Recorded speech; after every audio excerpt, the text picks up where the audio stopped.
Good morning. Do you know anyone who is shy and quiet by nature?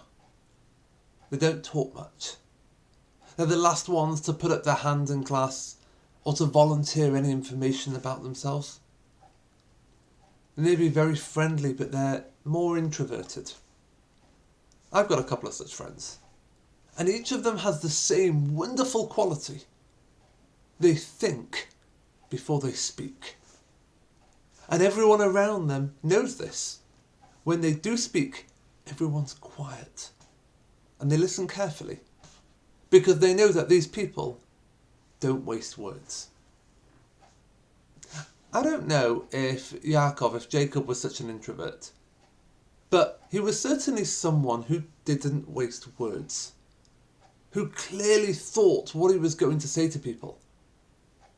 And he certainly didn't beat around the bush. So before Yaakov dies, he speaks to each of his children. Some of them he gave lovely blessings to, and some of them didn't get off so lightly. Some of them he gave them a really hard time about some of their previous escapades, about some of the stuff that they got up to growing up. Yaakov addresses them all, and then he does something remarkable. Yaakov has a big family, grandchildren, great-grandchildren. He calls in two of them. Two of his grandsons, who actually he probably knew the least. You see, with the exception of Yosef, all of his kids and his grandkids grew up around him. He was a family man, and they all grew up around him. Except for two. He didn't even know that they existed. Until he had this remarkable reunion with Yosef, he didn't know Ephraim and Manasseh. Yet these are the two that he calls in, and he wants to speak to them, and he gives them a beautiful bracha, a beautiful blessing before he passes away. Why them? What's special about these two? And the answer is that these two grew up in Egypt, away from the whole Jewish community, away from Yaakov's family. They had no Jewish family, no Jewish cousins to talk of.